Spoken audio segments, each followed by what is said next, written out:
Disclaimer: ఈ ఛానల్లో upload చేసే వీడియోలు ఎవరిని కించపరచడానికి కానీ ఎటువంటి మత విద్వేషాలు, గొడవలు రేపడానికి చేసేవి కావు. కేవలం అవగాహన కొరకు మాత్రమే. థాంక్యూ.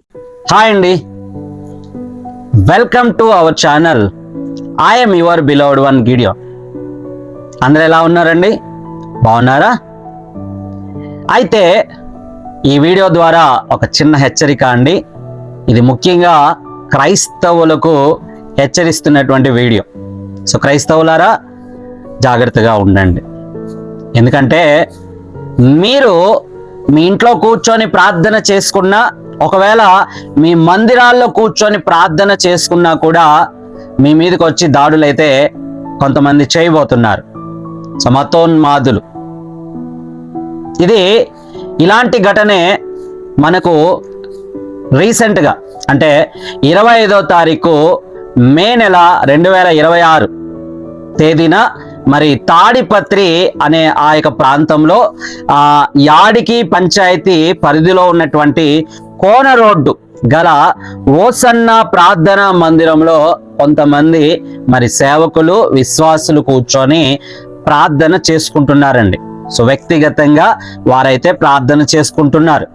సో మౌనంగా ఒక 10-15 మంది, అంతమంది కూడా లేరనుకుంటాను.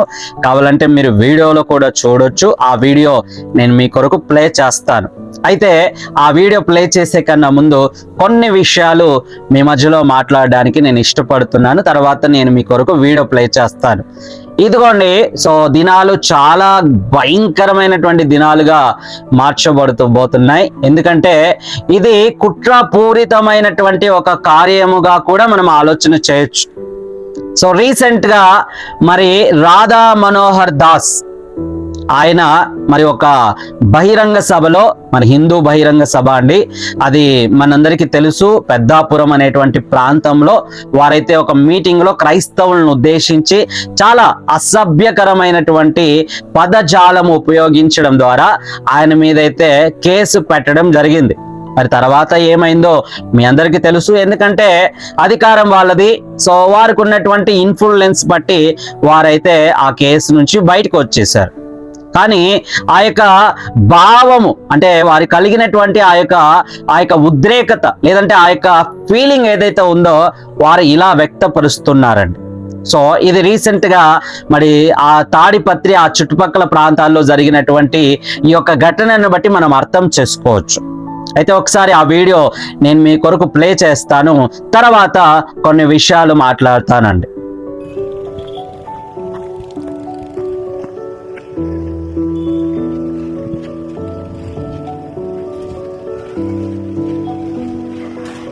ఇక్కడ నుంచి వస్తున్నారు అంతా తాడిపత్రి నుంచి వస్తున్నారు. మీరు ఏ విధంగా ఇవన్నీ చేస్తున్నారు? ఇంతకీ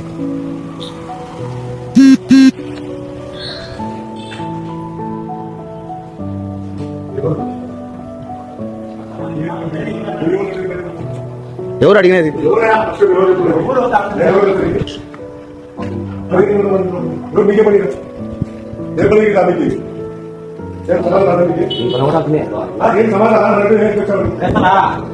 లేపేదే ఇంకా ఎంతమంది వస్తారు? అందరినీ పిలిచండి.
Gracias.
అమ్మ పువ్వు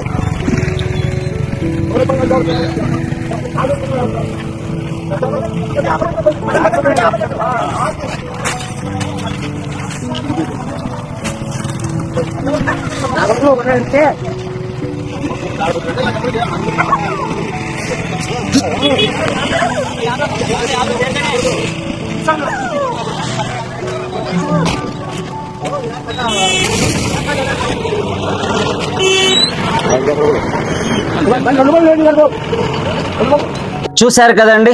సో ఈ వీడియో ఒక్క చిన్న మాట అండి. సో ఈ యొక్క దాడి ఏదైతే జరిగిందో అది మేము చేయించుకోలేదండి, నిజంగా దాడి జరిగింది.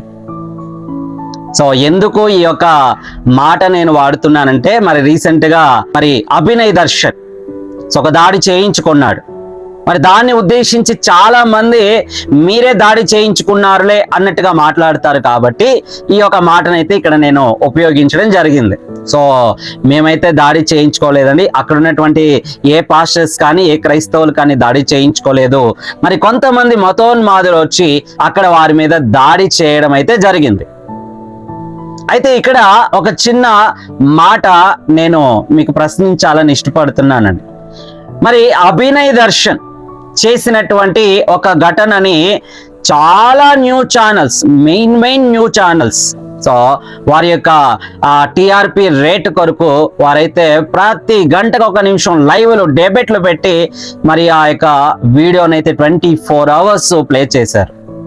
మరి ఇంత భయంకరమైనటువంటి ఘటన ఒకటి జరిగింది ఈ ప్రాంతంలో. మరి ఒక్క న్యూస్ ఛానల్ అయినా వచ్చిందా అండి? సో ఒక్క ఛానల్లో అయినా మరి ప్లే చేశారా, చూపిస్తున్నారా? లేదు. ఎందుకంటే ఇక్కడ బాధింపబడ్డారు వీళ్ళు, క్రైస్తవులు ఇక్కడ బాధింపబడ్డారు. చూస్తున్నారా ఆ వీడియోలో మరి ఎంత అసభ్యకరమైనటువంటి పదజాలాలు ఉపయోగిస్తున్నారండి. అక్కడ లేడీస్ ఉన్నారు కొంతమంది. మరి ఎవరైతేనేమి, ఏ మతానికి చెందిన వారైతేనేమి, ఆడవారిని గౌరవించే సాంప్రదాయం అనేది మన భారతదేశంలో ఉంది మనకు. మరి ఆడవారి ముందే అంత అసభ్యకరమైనటువంటి పదజాలాన్ని వాళ్ళు ఉపయోగిస్తూ మరి అంత మాత్రమే కాదు కానీ వారిని కొట్టుతున్నారండి, చేయి చేసుకుంటున్నారు. సో చేయి చేసుకునే అధికారము ఎవరికి ఉందండి? ఎక్కడిచ్చారు? ఒక వ్యక్తితో మాట్లాడొచ్చు, లేదంటే వారికి చెప్పొచ్చు, లేదు అంటే కొన్ని పదజాలాలు ఉపయోగించి కొంచెం కోపం వచ్చినప్పుడు. కానీ చేయి చేసుకునేటువంటి అధికారము ఇక్కడ దాడి చేసిన వాళ్ళకి ఎవరండి ఇచ్చారు? సో ఏంటంటే ఇక్కడ ఎవరు కూడా మాట్లాడరు క్రైస్తవుల పక్షాన. అదే ఒక చిన్న కాంట్రవర్సీ క్రైస్తవులని మరి తప్పు పట్టడానికి, వారి మీద బురద చల్లడానికి మాత్రం సో టీవీ ఛానల్స్ వాళ్ళు 24 గంటలు కృషి చేస్తారండి, కష్టపడతారు. సో ఆ పాస్ట్ ఇలా చేశాడు, ఈ పాస్ట్ ఇలా చేశాడు, క్రైస్తవులు ఇలా, ఇదిగో చిన్న బాలికని మరి రేప్ చేసిన పాస్టరు, ఇదిగో డ్రామా ఆడిన పాస్టరు, లేకుంటే కానుకల కోసము గొడవలు ఆడుకున్న పాస్టరు అని క్రైస్తత్వాన్ని మరి అవమానపరచడానికి ఈ న్యూస్లు అయితే వందల వేల న్యూస్లు చేస్తారు. మరి ఇక్కడైతే ఒక ఘటన జరిగిందండి, ఇది నిజంగా జరిగింది. రాళ్లతో కొడుతున్నారు, చంపలకేసి కొడుతున్నారు. మరి వారు విలువైనటువంటి మరి ఆ యొక్క స్పీకర్ బాక్సులు అండి. సో వారేమి బహిరంగంగా బయటికి వెళ్ళి వీధులలో తిరిగి వారేమి మీరు దేవుని నమ్ముకోండి లేకుంటే నాశనం అయిపోతారని చెప్పట్లేదండి. వారు వ్యక్తిగతంగా కూర్చొని వారు ప్రార్థన చేసుకుంటున్నారు. సో వారి యొక్క ఆ యొక్క సమయాన్ని వారు దేవుని సన్నిధిలో గడుపుతూ మరి దేశం కొరకు, అక్కడ ఉన్నటువంటి గ్రామ ప్రజల కొరకు, మరి అనేకుల కొరకు వారు ప్రార్థన చేసుకుంటున్నారండి మౌనంగా. మరి వీరైతే మరి ముక్కుటిగా అంటే చాలా మంది వచ్చి వారి మీద దాడి చేస్తున్నారండి, కొడుతున్నారు. పాపం ఆవిడైతే బతిమలాడుతుంది, అయా వెళ్తున్నాం మమ్మల్ని వెళ్ళనివ్వండి అంటే చూడండి ఎంత భయంకరంగా అక్కడ ఆడవారి ముందే మరి అసభ్యకరమైనటువంటి పదజాలాల్ని ఉపయోగిస్తూ వారిని దాడి చేస్తున్నారండి, రాళ్లతో కొడుతున్నారు, చంపలకేసి కొడుతున్నారు. మరి ఏంటండి వారి యొక్క ఉద్దేశము? సో క్రైస్తవుల మీద ఇదిగోండి మళ్ళొకసారి చెప్తున్నాను, ఇది దాడి చేయించుకోలేదండి, ఇది దాడి జరిగింది. మరి ప్రశ్నించేవారు లేరా? ముఖ్యంగా ఆశ్చర్యం ఏంటంటే మన ఆంధ్ర రాష్ట్రాలలో మరి తెలుగు 2 రాష్ట్రాల్లో ఇవన్నీ భయంకరంగా జరుగుతున్నాయి. సో ఇది ఎందుకు జరుగుతున్నాయి, మరి దీనికి వారి యొక్క బలం ఏంటి, వారు అలా ఎందుకు చేస్తున్నారు అనేది ప్రతి ఒక్కరికి తెలుసు. చిన్న పిల్లల దగ్గరికి వెళ్ళి అడిగినా కూడా చెప్తారు. మరి ఏదైనప్పటికీ కూడా సో ఇది ఒక కుట్రభావమైనటువంటి కుట్రపూరితమైనటువంటి ఒక కార్యకలాపం అని చెప్పడంలో ఎటువంటి సందేహం లేదండి. ఎందుకంటే మొన్నటికి మొన్న మరి ఆ రాధా మనోహర్ గారి మీద కేసు అయిందనేటువంటి ఒక ద్వేష భావము. సో ఆల్రెడీ ఈ విషయాల్లో కొంతమంది మాట్లాడుకుంటున్నారు, ఆలోచన చేస్తున్నారు. సో దేశంలో ఎలా ఉంటుంది అనేది ఒక్కసారి మనం ఆలోచన చేసుకుంటే చూడండి, మరి వారి మీద వీరి మీద వారు. సో నాకు తెలిసి 99 కాదండి 100% ఏ క్రిస్టియను ఇలా చేయడానికి అసలుకి మనసులో ఆలోచన కూడా చేయడు. మరి ఇంత వ్యతిరేక భావముతోటి మరి ఒక మనిషి దగ్గరికి వెళ్ళి వారు ప్రార్థన చేసుకుంటుంటే ఆడవాళ్ళు కూడా ఉన్నారండి అక్కడ. వారి ముందు అంతా మరి అసభ్యకరమైనటువంటి పదజాలాలు ఉపయోగిస్తూ వారిని కొడుతూ మరి వారిని అంతగా హింసించాల్సినటువంటి పరిస్థితి వారికి ఏం అవసరం అండి? దీన్ని ఏమంటారంటే మరి ఒక భయంకరమైనటువంటి ఒక మతోన్మాద ప్రక్రియ అండి, క్రియ ఇది, ద్వేషభావము. సో మరి చూడండి మన దేశం ఎలా అయిపోతుందో మరి ఆలోచన చేసుకుంటేనే చాలా బాధపడుతున్నాం, భయం వేస్తుంది. ఒక చిన్న విషయం మాత్రం నేను చెప్పి వీడియోని నేను కంప్లీట్ చేస్తానండి. ఒక్క మాట మాత్రం ఖచ్చితంగా నేను మీ అందరికీ తెలియచేస్తున్నాను. సో క్రైస్తవుడు, ముస్లిము, హిందువు లేకుంటే ఇంకా వేరే మతాలు జాతులు ఏమున్నాయో అందరూ కూడా మనుషులేనండి. ఒకరి మీద ఒకరు దాడి చేసుకొని ఒకరి మీద ఒకరు హింసించుకోవడానికి కాదండి మనం ఈ దేశంలో ఉంటుంది. అన్ని మతాల కలయిక లౌకిక దేశంగా మన భారతదేశం ఉంది. ఈరోజు ఈ యొక్క దాడులను చూసినప్పుడు మిగతా దేశాలు వారు ఎంత మనల్ని బట్టి వారు నవ్వుకుంటున్నారో, మన దేశాన్ని అంత అవమానిస్తున్నారో ఒక్కసారి అర్థం చేసుకుంటే మరి మనకే బుద్ధి రావాలండి. సో కానీ ఈ వీడియో మీద ఒక్క మీడియా ఛానల్ కూడా స్పందించలేదు. ఎందుకంటే బాధించబడ్డారు, ఇంత మరి ఒక ఘోరమైన కృత్యం ఇక్కడ జరిగింది. కానీ ఒక్క ఛానల్ వారు కూడా, ఒక మీడియా ఛానల్ వారు కూడా, న్యూస్ ఛానల్ వారు కూడా దీని గురించి స్పందించట్లేదు.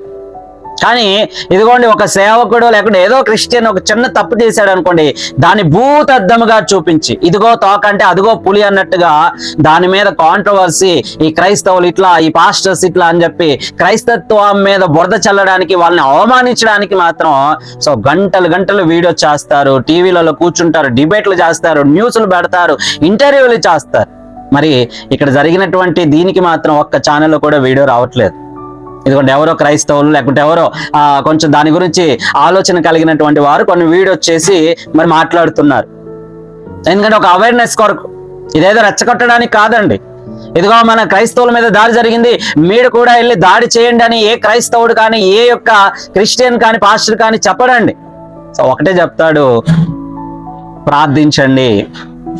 రెండవది జాగ్రత్తగా ఉండండి, వారి కొరకు ప్రార్థించండి, వారిని క్షమించండి అనేటువంటి భావనతోనే క్రిస్టియన్ మాట్లాడతాడు. కానీ మీరు వెళ్ళండి, మీరు కూడా వాళ్ళని కొట్టండి, వాళ్ళని చంపండి అని చెప్పి ఒకరినొకరు రెచ్చగొట్టుకొని పురిగొలుపుకునేటువంటి విధంగా ఏ క్రైస్తవుడు మాట్లాడాడండి. కానీ ఒకటే ఇక్కడ మేము అర్థిస్తున్నాము, మరి మన ఆంధ్ర గవర్నమెంట్ కి మరి ఎక్కడైతే ఆ యొక్క దాడి జరిగిందో ఆ ప్రాంతంలో ఉన్నటువంటి అధికారులకు ఒకటే విన్నపం అండి, మరి ఇదిగోండి న్యాయం అయితే చేయండి. ఎందుకండి దాడులు చేయాలి? వారి యొక్క మతాన్ని వారి యొక్క ప్రార్థన వారు చేసుకుంటున్నారు, దాడులు అవసరమా అనేటువంటి ఒక చిన్న హెచ్చరిక వాళ్ళకి ఇవ్వండి. ఇక భవిష్యత్తులో ఇలాంటివి జరగకుండా చూసుకోండి, ఇదే మేము కోరుకుంటున్నది. సో ఎనీవే, ఈ వీడియో చూస్తున్న మీరు మీ అభిప్రాయాన్ని కామెంట్ లో తెలియచేయండి.